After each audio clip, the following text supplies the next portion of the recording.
Hello everyone, myself Ishika and welcome back to my YouTube channel Delhi Scholars. आज हम business law की unit number 3 की one shot revision करेंगे. Please do share this video with your friends and do subscribe our YouTube channel for such valuable content. This video is basically for student of Delhi University SOL for all BCom program or BCom honor student. So let's start this video. Start करते हैं unit number 3, introduction to special contract. इसमें lesson number 4 है, contract of indemnity and guarantee bailment and pledge and agency. तो हम एक बार इसके learning objectives पे नज़र मार लेते हैं. By the end of this lesson you should be able to understand the nature and scope of special contract like indemnity, guarantee, bailment, pledge and agency. Identify the key elements and legal principles that govern these contracts. Differentiate between the various types of social contracts and their unique characteristics. Comprehend the right, duties and liabilities of the parties involved in these contracts. Basically हमें इस chapter में indemnity, guarantee, bailment, pledge and agency के बारे में पढ़ना है. Okay, और हमें इसमें की एलिमेंट्स देखने हैं. ठीक है, मतलब जो indemnity, guarantee, bailment, pledge and agency के डिफ्रेंशिएट बिटवीन करना है. राइट्स, ड्यूटीज़, लाइबिलिटीज़ देखनी पार्टीज़ की जो जो इन कॉन्ट्रैक्ट्स में इन्वॉल्व होती है. जैसे इंडेमनिटी में for example indemnity holder, indemnifier, ठीक है, श्योरिटी, इन सब के बारे में हमें इनकी राइट्स, ड्यूटी, लाइबिलिटीज़ के बारे में पढ़ना है. हम इंट्रोडक्शन पे पढ़ लेते हैं एक बार. Special contracts form a significant part of business law addressing specific legal relationship and transactions. These contracts include indemnity, guarantee and bailment, pledge and agency, each with their distinct features and legal rules. Understanding these contracts is crucial for navigating various commercial activities, ensuring that parties are aware of the rights and obligations under the law. कुछ नहीं है ये, आगे चलते हैं. Contract of indemnity. Indemnity का मतलब क्या होता है? जब प्रॉमिसर प्रॉमिसी को प्रॉमिस कर दे कि तुम मेरी वजह से या किसी थर्ड पार्टी की वजह से लॉस होता है तो मैं बियर करूँगा. जब प्रॉमिसर है, ठीक है, वो किसी सेकंड पर्सन को प्रॉमिस कर दे, ठीक है, कि तुम्हें मेरी वजह से या किसी थर्ड पार्टी की वजह से लॉस होगा तो उस लॉस को मैं बियर करूँगा. ठीक है, अब हम आगे पढ़ते हैं. A contract of indemnity is an agreement. एक टाइप का ये एग्रीमेंट होता है where one party promise to protect the other. एक पार्टी प्रॉमिस देती है दूसरी पार्टी को, उसको प्रोटेक्ट करती है फ्रॉम एनी लॉस और damage incurred. This type of contract is commonly used in insurance and other financial agreement where the risk of loss need to be mitigated. आपने देखा होगा जिस चीज़ की मैं इंडेमनिटी की बात कर रही हूँ, ऐसे कॉन्ट्रैक्ट को कहाँ पे हम देखते हैं ज़्यादातर? इंश्योरेंस के बारे में तो सबको पता ही होगा, आप हम सब वहाँ पे भी देखते हैं इस चीज़ को. तो commencement of indemnifier liability. The liability of the indemnifier begin when indemnity holder faces a loss or is in danger of facing due to action covered under the contract. मतलब लाइबिलिटी जो होती है इंडेमनीफायर की वो शुरू हो जाती है जब वो फेस करता है लॉस को. ठीक है, कॉन्ट्रैक्ट के अंदर. Different courts in India have varied opinion on when exactly this liability start. हर किसी कोर्ट के जो डिफरेंट कोर्ट्स हैं इंडिया में, वो हर किसी के अलग अलग ओपिनियन है. ठीक है, हर किसी का अपना माइंडसेट अलग होता है, तो सिंपल है कि हर किसी का ओपिनियन भी अपना अलग होगा. तो कुछ कोर्ट कहते हैं कि उनकी लाइबिलिटी तब स्टार्ट होगी is asked to meet a liability. ठीक है, और कुछ लोग कहते हैं other believe it's begin only after the indemnity holder has actually incurred a loss. कुछ कोर्ट ये सजेस्ट करता है कि उनकी लाइबिलिटी तब स्टार्ट होगी जब एक्चुअल लॉस होगा, उससे पहले नहीं है. ठीक है, हर किसी के अपने अपने ओपिनियन है. क्या है rights of the indemnity holders? क्या राइट्स हैं? The indemnity holder has several rights under the contract specially when faced with legal action. ठीक है, इंडेमनिटी होल्डर्स के पास बहुत सारे राइट हैं. जब वो फेस करेगा legal action, they can recover all damages incurred as stipulated in the contract. They can claim all costs and expenses that were reasonably incurred in defending a lawsuit. They have the right to recover any amount paid under a reasonable compromise of the suit. ठीक है, अगर किसी case को बचाने के लिए खर्चा किया है तो उसे क्लेम कर सकता है इंडेमनिटी होल्डर। ठीक है, जब राइट दिया है किसी का डैमेज के तो वो क्लेम कर सकता है। अगर किसी केस में कोई कॉम्प्रोमाइज़ करा है पेमेंट से रिलेटेड तो वह वो भी क्लेम कर सकता है। सो नेक्स्ट कॉन्सेप्ट पढ़ते हैं, कॉन्ट्रैक्ट ऑफ गारंटी। इसका मतलब क्या होता है, सिंपल अगर हम लैंग्वेज में बात करें कि कोई पर्सन किसी सेकंड पर्सन को किसी चीज़ की गारंटी देता है। A contract of guarantee involves three party, इसके अंदर थ्री पार्टी इन्वॉल्व होती है, the principal debtor, the creditor and the surety. The surety guarantee to fulfil the debtor obligation if the debtor fail to do so. इसका मतलब क्या होता है, यह एक कॉन्ट्रैक्ट होता है जब कोई थर्ड पार्टी डिफ़ॉल्ट करती है तो जिसने प्रॉमिस करा होता है उसे वो परफॉर्म करता है। ठीक है, अब हम कैसे समझें जो श्योरिटी है। ठीक है, अगर डेटर वो चीज़ पूरी अपनी कोई उसके समझ लो कोई उसका काम था वो पूरा नहीं कर पाया तो वो श्योरिटी उसे गारंटी देती है कि कोई बात नहीं, अगर आप नहीं कर पाए तो ये आपका काम मैं करूँगा। So this is called a guarantee. अगर हम इसकी लीगल डेफिनेशन पढ़ें, a guarantee is a legal promise made by one party को क्या बोलेंगे, the surety, to fulfil the obligation of another party, the principal debtor if the debtor fail to do so. The creditor is the party whom the guarantee is given. ठीक है, पढ़ के ही समझ आ गया, जैसे मैंने भी आपको ऊपर समझाया था कि इसमें थ्री पार्टी होती है। जो पर्सन गारंटी देता है उसे हम श्योरिटी कहते हैं, जिसके लिए गारंटी देता है उसे हम प्रिंसिपल डेटर कहते हैं, जिससे गारंटी देते हैं उसे क्रेडिटर। सो नेक्स्ट कॉन्सेप्ट क्या है, essential of valid contract must be present for a contract of guarantee to be valid. किस गारंटी के कॉन्ट्रैक्ट को हम वैलिड बोलेंगे, all essential of a valid contract must be met including lawful consideration, competent parties, free consent and a lawful object. अगर आपको याद होगा मैंने इंडियन कॉन्ट्रैक्ट एक्ट वाला आपको जब चैप्टर पढ़ाया था तो मैंने उसमें बताया था कि वैलिड कॉन्ट्रैक्ट के क्या क्या एसेंशियल एलिमेंट होते हैं, तो वही सब है। The surety liability is contingent on the principal debtor default. The surety consent must be obtained without misrepresentation और कंसीलमेंट ऑफ मटीरियल फैक्ट। ठीक है, अब क्या है इनवैलिड गारंटी, कि हम गारंटी को इनवैलिड कब बताएंगे कि ये वैलिड कॉन्ट्रैक्ट नहीं है, हम उसको कब बोलेंगे। A guarantee can be deemed invalid if it is obtained through misrepresentation और concealment of material fact.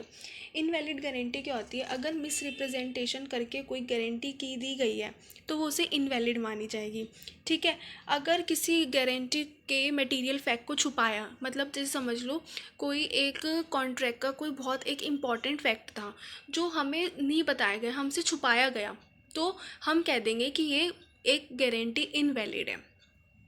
The guarantee was intended to involve a co surety but the co surety did not join. Co surety का मतलब क्या होता है, जब एक से ज़्यादा श्योरिटी पर्सन इन्वॉल्व है। फॉर एग्ज़ाम्पल जैसे कोई एक बंदा श्योरिटी नहीं दे रहा, तीन चार जने के साथ श्योरिटी दी जा रही है तो उसे हम कहते हैं को surety. Distinction between a contract of indemnity and a contract of guarantee. While both contract of indemnity and a guarantee involve protection against loss, they differ in several ways. पहले देखते हैं इसमें कौन कौन सी पार्टी इन्वॉल्व होती है। Indemnity में आपको पता है टू पार्टी इन्वॉल्व होती है, इंडेमनीफायर और इंडेमनिटी होल्डर। गारंटी में तीन पार्टी इन्वॉल्व होती है, the creditor, the principal debtor and the surety. अब लाइबिलिटी देखते हैं, जो इंडेमनिटी में है, जो इंडेमनिटी फायर की लाइबिलिटी होती है वो प्राइमरी होती है। दे directly cover the loss suffered by the indemnity holder. वो एकदम से मतलब डायरेक्टली कवर्ड कर देती है लॉस जो इंडेमनिटी होल्डर को हुए होते हैं। गारंटी में श्योरिटी की लाइबिलिटी सेकेंडरी होती है। This step in only if the principal debtor fail to fulfil their obligation. Surety की लाइबिलिटी तब एराइज होगी जब प्रिंसिपल डेटर अपने ऑब्लिगेशन में फेल हो जाएगा। ठीक है, अगर उसने अपने ऑब्लिगेशन कर लिए तो उसका कोई रोल ही नहीं श्योरिटी का।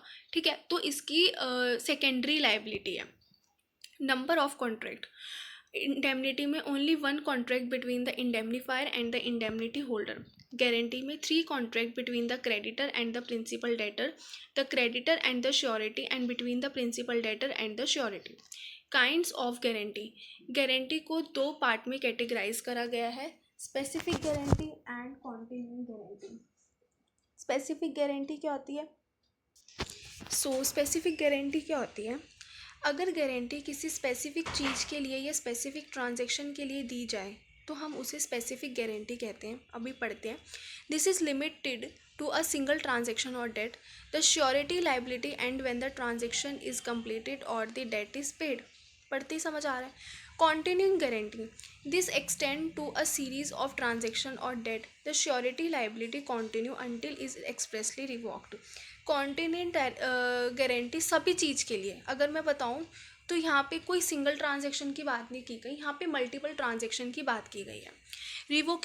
Revocation of continuing guarantee. A continuing guarantee can be revoked by, revoked मतलब ख़त्म, ठीक है। Notice by the surety. The surety can revoke the guarantee for future transaction by giving notice to the creditor. अगर जो surety दिए है वो creditor को नोटिस देकर बोल दे कि अब मैं किसी गारंटी के लिए एप्लीकेबल नहीं हूँ, ठीक है। मतलब श्योरिटी खुद ही गारंटी को रिवोक कर दे, ख़त्म कर दे कि भाई पहले जो मैंने कॉन्ट्रैक्ट बनाया था, ठीक है, अब मैं किसी कॉन्ट्रैक्ट में अपनी श्योरिटी अपनी गारंटी नहीं दूंगा, तो उसको कहते हैं revoke. Death of surety. The death of surety automatically revoke the guarantee for future transaction unless there is a contract stating otherwise. Surety की डेथ हो गई, सिंपल सी चीज़ है, जो गारंटी है वो अपने आप ही रिवोक हो जाएगी। By agreement. The party involve can mutually agree to revoke the guarantee. अगर पार्टीज़ ने म्यूचुअली एग्रीमेंट कर लिया कि भाई हमें रिवोक करना है गारंटी को, तो it's okay. Nature of surety liability. The surety liability is co-extensive with that of principal debtor. This means that the surety is liable to the same extent as the principal debtor unless the contract specifically limits the surety liability. इसमें बात की गई है कि surety भी उतना ही liable है जितना प्रिंसिपल डेटर है, ठीक है। ये नेचर है श्योरिटी की लाइबिलिटी की। भाई अगर श्योरिटी सोचे कि अगर प्रिंसिपल डेटर लाइबल है तो मैं नहीं हूँ, नहीं। अगर आप कॉन्ट्रैक्ट में आए हो तो जितना ही लाइबल प्रिंसिपल डेटर है उतना ही लाइबल श्योरिटी भी है। The surety liability arise immediately upon the principal debtor default and can be enforced by the creditor without first exhausting remedies against the principal debtor. Surety की liability तब ही arise हो जाती है जब कोई प्रिंसिपल डेटर डिफॉल्ट कर देता है, ठीक है। Rights of the surety. The surety has several rights. Right of subrogation. After paying the creditor, the surety steps into the shoes of the creditor and can exercise all the rights that the creditor had against the principal debtor. जब principal debtor default कर दे payment में और surety उसके behalf में payment कर दे, तो जो सारे राइट्स होते हैं क्रेडिटर के वो सेम श्योरिटी के पास आ जाते हैं, ठीक है। मतलब जितने भी राइट्स होंगे वो सब किसके पास आ जाएंगे, श्योरिटी के पास। Right to indemnity. The surety has right to recover from the principal debtor all amount that the surety has paid under the guarantee. Right to contribution. If there are co sureties the surety can demand contribution from the other surety for the share of the liability.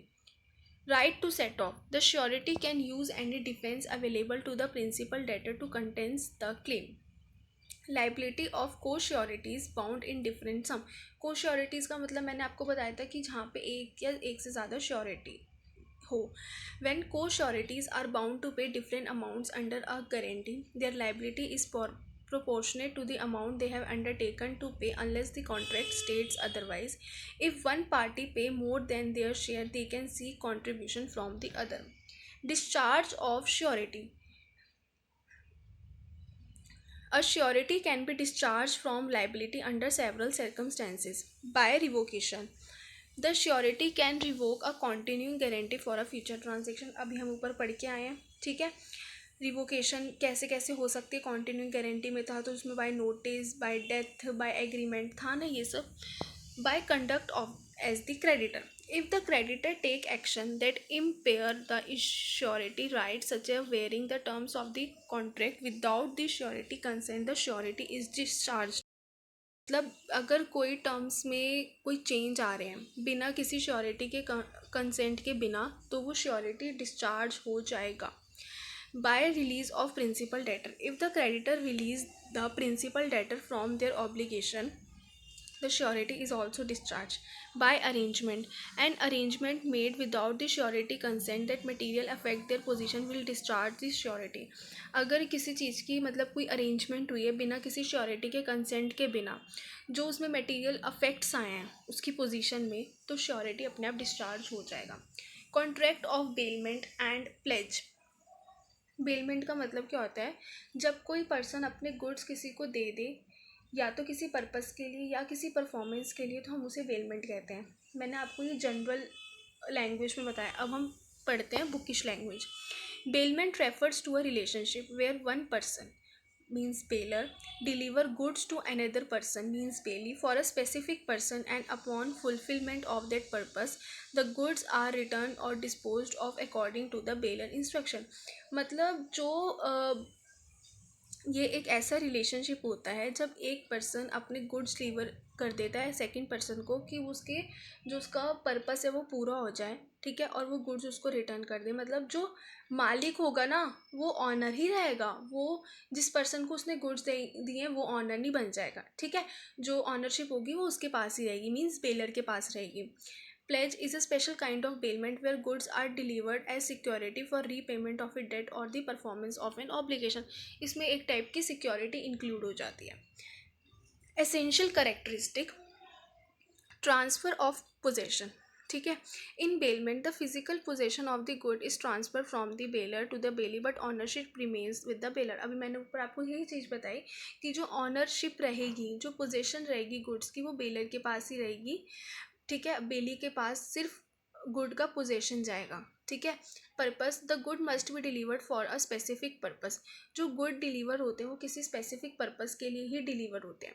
Return of goods. The goods must be return in the same और unaltered form after the purpose is fulfilled. Goods वैसे ही return करने हैं जैसे मैंने आपको दिए थे, ठीक है, उसमें कोई भी डिफ़ॉल्ट नहीं होना चाहिए. Rights and duties of the bailor. Bailor की क्या क्या राइट्स है, क्या क्या ड्यूटीज़ है. The bailor who deliver the good to the bailee has specific right and duty in the contract of bailment. Bailor जब अपने गुड्स देता है बेली को तो उसके पास स्पेसिफिक राइट्स होते हैं और उसकी ड्यूटी होती है कॉन्ट्रैक्ट ऑफ बेलमेंट में. अब पहले हम राइट्स पढ़ते हैं. Rights of the bailor. Right to enforce the contract. The bailor has the right to require that the bailee use the goods only for the agree purpose. ठीक है. Baler के पास राइट है कि वो देख सकता है बेली जो पर्पस है उसी के लिए ही गुड्स का यूज़ कर रहे हैं या किसी अदर चीज़ के लिए गुड्स का यूज़ तो नहीं कर रहा, तो इसके पास राइट है. Right to compensation. If the bailee fails to take reasonable care of the goods और uses them in an unauthorise manner the bailor can claim compensation for any resulting loss और डैमेज. मान लीजिए कि जब baler ने बेली को good दिया, ठीक है, बेली ने अगर वो यूज़ करा गुड्स को, किसी उसकी बिना केयर करे उस चीज़ का यूज़ करा, ठीक है, और उसमें नुकसान हो गया, किसी चीज़ का डैमेज होगा, तो सिंपल सी चीज़ है कि वो उसे कौन क्लेम करेगा, उसे कौन मतलब उसका डैमेज, उसका खर्चा कौन उठाएगा? Obviously bailee. तो यहाँ पे बात की है कि उसके पास राइट है कंपेंसेशन का. Right to terminate the contract. The bailor can terminate the bailment if the bailey acts in way that it is inconsistent with the terms of the bailment.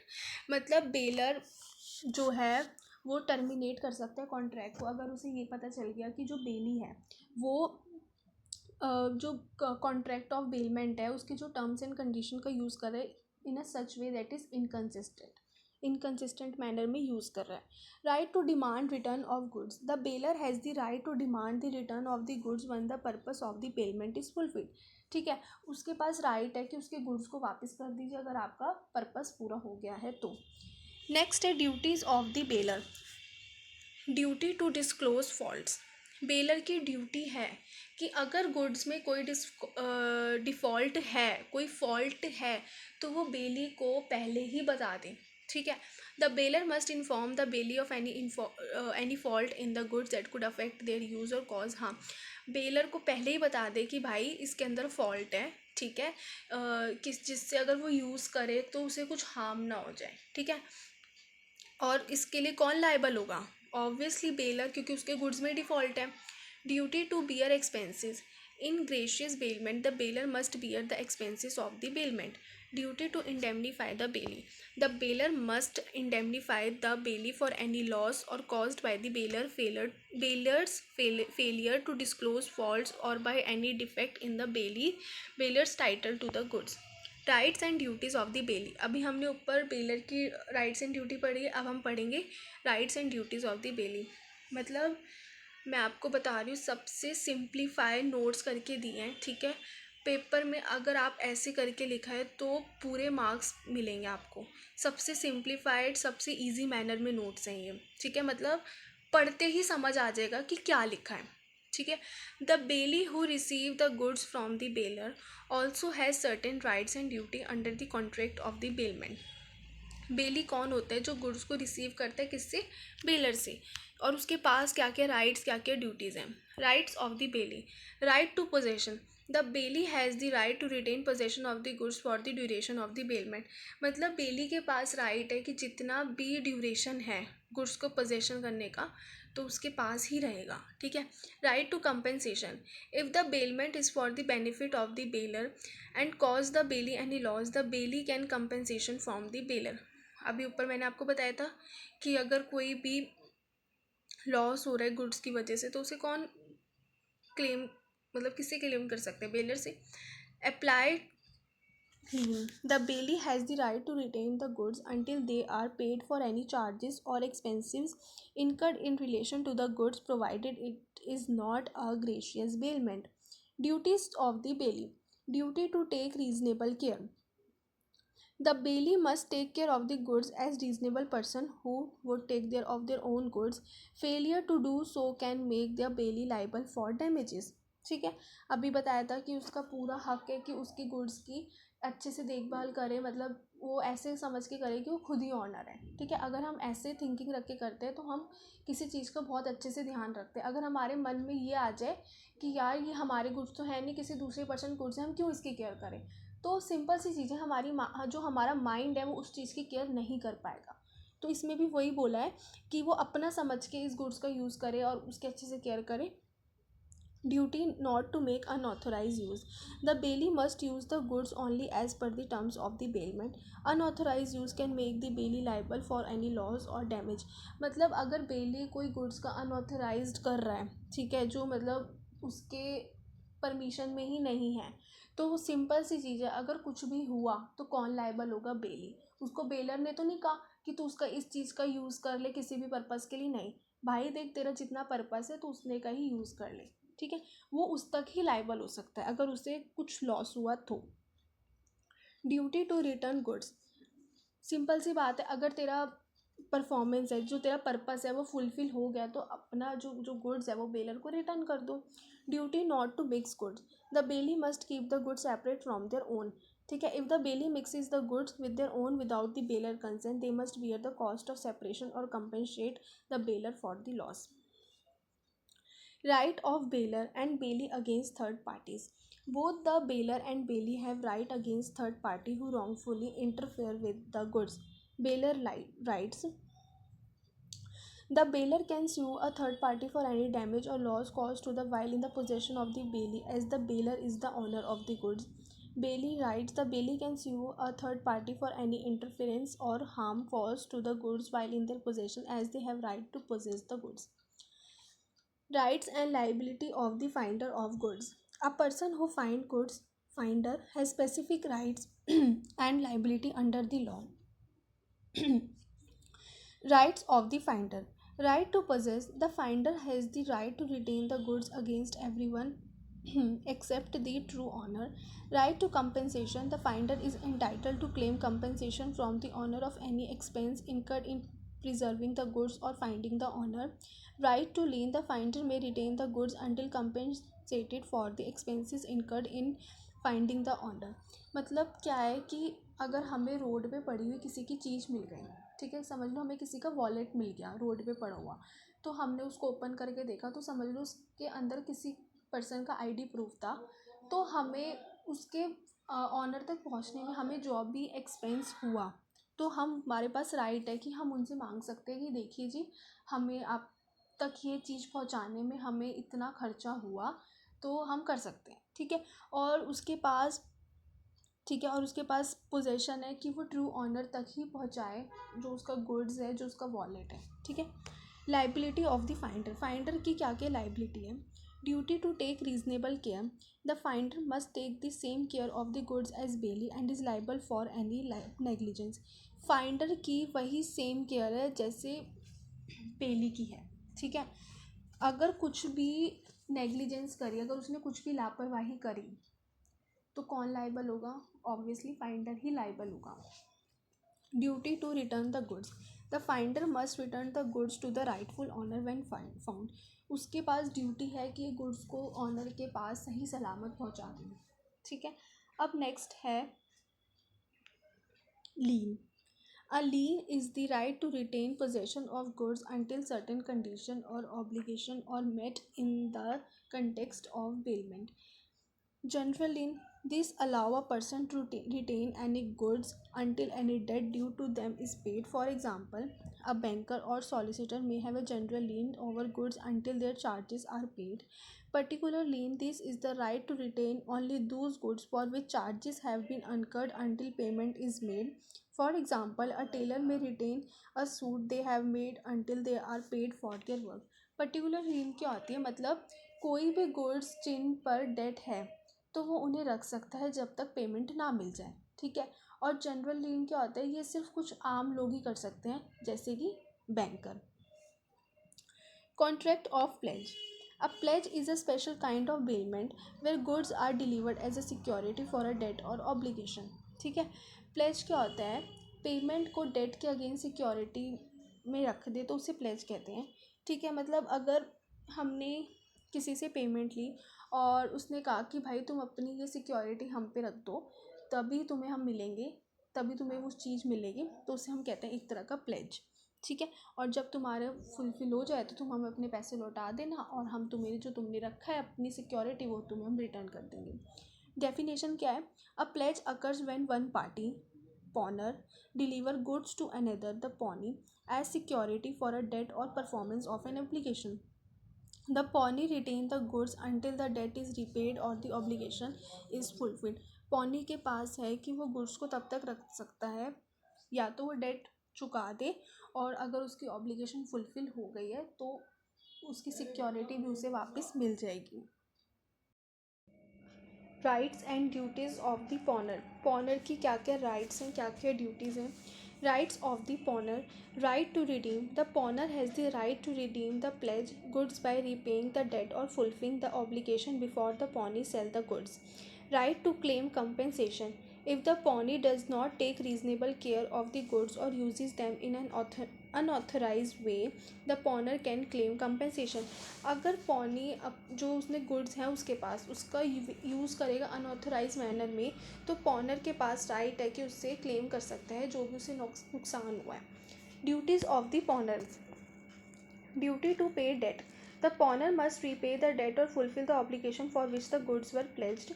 Duty to indemnify, the pawner must indemnify the pawnee for any loss incurred due to defect in the pawner title to the goods. Rights and duties of the pawnee. Right to retain, the pawnee has the right to retain the pledged goods until the debt is paid or the obligation is fulfilled.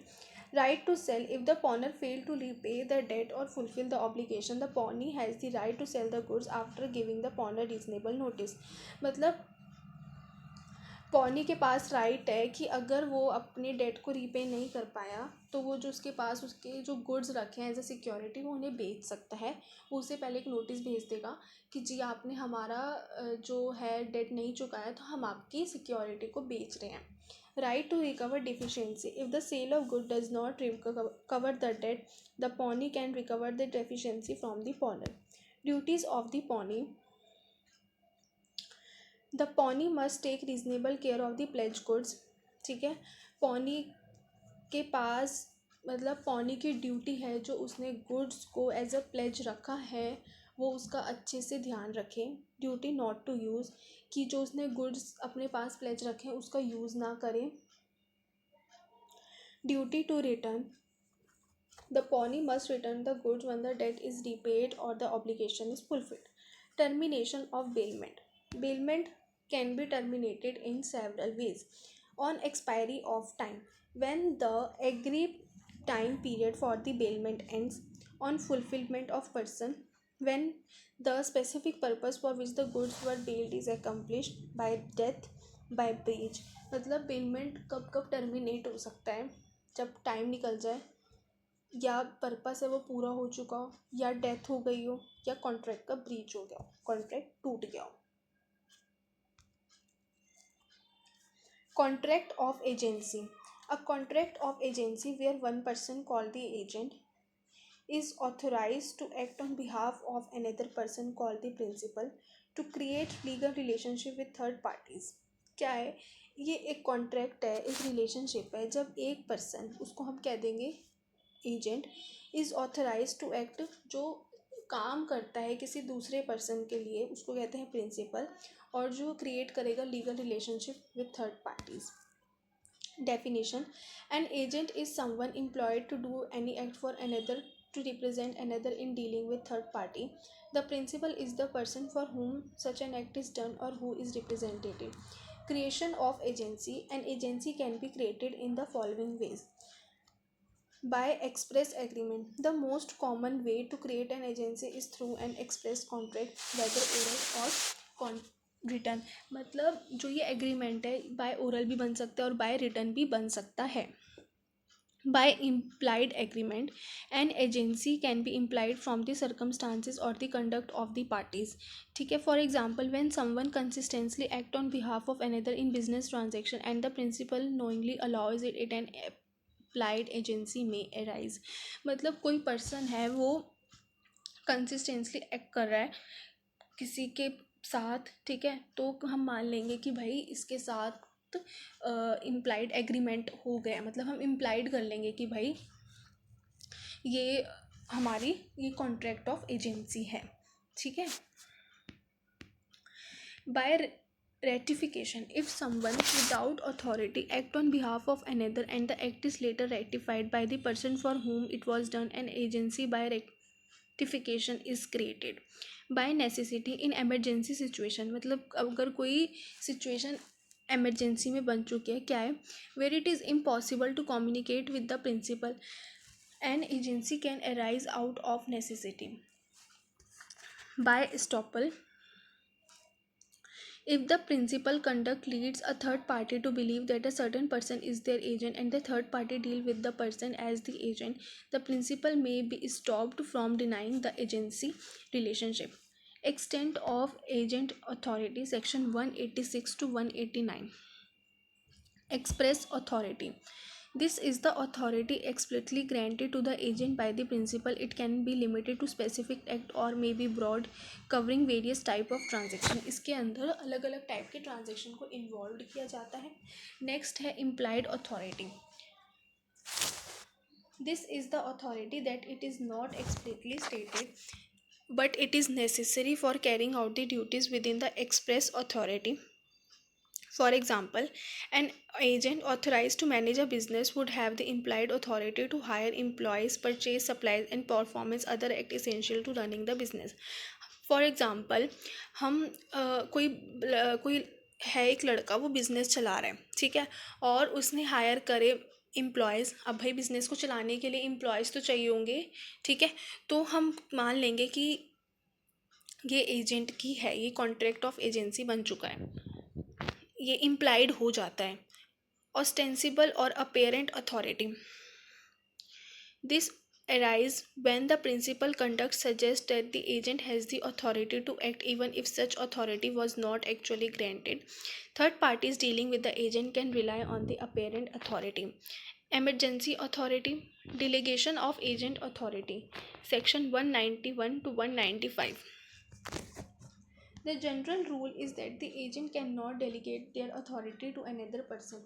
Agent के पास general rule नहीं है कि उसके पास इस चीज़ की authority नहीं है कि वो जो उसका है पोजीशन वो किसी दूसरे पर्सन को कर दे। लेकिन कुछ कुछ ऐसी जगह एक्सेप्शन है। When the principal consent, if the principal expressly or implied authorize the agent to delegate, then the agent may appoint a sub agent। अगर प्रिंसिपल ने इम्प्लाइड कर दिया कि ठीक है कर लो। तो क्या करेगा जो एजेंट है वो अपने नीचे एक सब एजेंट अपॉइंट कर लेगा। Ministerial act. When the act to be done is purely ministerial, meaning it does not require the agent personal judgment or discretion, delegation is allowed. जिसमें क्या लिखा है, when the act is to be done by purely ministerial, meaning क्या मतलब है, जिसमें agent की personally required judgement की कोई नीड नहीं है तो उसमें भी डेलीगेशन अलाउड है। Custom of trade, if it is customary in a particular trade or business to delegate certain tasks, the agent may do so. Impossibility of the performance, when it is physically impossible for the agent to perform the task without delegation, it is allowed. जब physically impossible है agent के लिए कि वो task को perform नहीं कर पा रहा तो बिना डेलीगेशन इसके अंदर भी अलाउड है। नेक्स्ट है effect of agency on contract made with third person. अब इसमें किसका इन्वॉल्वमेंट आ चुका है, थर्ड पर्सन का। When an agent enter into a contract with a third party on behalf of the principal, जब एजेंट कॉन्ट्रैक्ट के अंदर एंटर कर लेता है किसी थर्ड पार्टी को, थर्ड पर्सन को, किसके बिहाफ पे, प्रिंसिपल के बिहाफ पे। Disclose principal, if the third party know that the agent is acting on a behalf of specific principal, the principal is liable for the contract, not the agent. मतलब जब third party को पता है कि agent किसके behalf पे काम कर रहा है, किसी प्रिंसिपल के बिहाफ पे, तो वो सिंपल सी बात है उस कॉन्ट्रैक्ट का लाइबल कौन होगा, प्रिंसिपल ही होगा, एजेंट तो होगा नहीं क्योंकि ऑनर कौन है, principal. Undisclosed principal, if the agent does not disclose that they are acting on behalf of a principal, the agent is personally liable to the third party. However once the principal is disclosed, the third party can choose to hold either the agent और the principal liable. Disclose ही नहीं करा, ठीक है। Unnamed principal, if the agent reveals they are acting for a principal but does not disclose the principal identity, the principal and agent may both be liable until the principal is identified. Personal liability rights and duties of an agent. Personal liability of an agent, agent की क्या क्या liability है। An agent can be personally liable under certain condition if they act without authority, मतलब बिना किसी authority के, बिना किसी परमिशन के वो एक्ट कर रहा है तो ऑब्वियसली कौन लाइबल होगा, agent. If they act for a foreign principal, if they sign a contract in their own name without disclosing the principal, उसने किसी कॉन्ट्रैक्ट पे साइन कर दिया, ठीक है, अपने नाम से, उसने प्रिंसिपल का नाम डिस्क्लोज ही नहीं करा तो कौन लाइबल होगा, agent. If they make a contract as the principal, अगर उसने कॉन्ट्रैक्ट बना दिया किसके, उस पर, प्रिंसिपल के। If the principal is not existent और legally incompetent. Right of an agent, agent की क्या क्या राइट है। Right to remuneration, the agent is entitle to paid for the service as per the agreement. Right to lien, the agent has right to retain goods, paper और property of the principal until their duties are paid. Right to indemnify.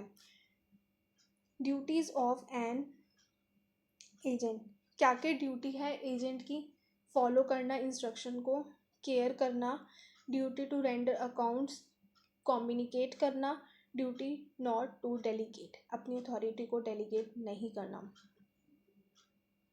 Termination of agency, agency कब terminate होगी, by act of the party agreement, the agency can be terminated by mutual agreement between the principal and agent. Agency तब terminate होगी जब mutual agreement बनेगा दोनों party के बीच में। दोनों पार्टी कौन कौन है, प्रिंसिपल और agent. Revocation by principal, the principal may revoke the agent authority, अगर प्रिंसिपल रिवॉक कर दे एजेंट की अथॉरिटी को, ख़त्म कर दे। Renunciation by agent, the agent can renounce the agency by giving notice to the principal. By operation of law, मतलब इसमें क्या क्या आ सकता है, completion of business, the agent automatically terminate once the business for which it was created is completed, मतलब उस business का कोई पर्पस था वो पूरा हो चुका है तो ये भी टर्मिनेट हो जाएगा। Expiry of time, time expired हो चुका है, डेथ हो चुकी है, इंसॉल्वेंट हो चुका है या डिस्ट्रक्शन हो चुका है सब्जेक्ट मैटर। अभी आप इसमें पढ़ लोगे तो ये समझ आ चुका है, आ जाएगा। मतलब एक्सपायरी क्या, if the agency is for a fix period, it end when that period expire. Death, the death और insanity of either the principal और द एजेंट, मतलब किसी प्रिंसिपल की डेथ होगी तब भी टर्मिनेट हो जाएगा या एजेंट की डेथ होगी तब भी टर्मिनेट हो जाएगा।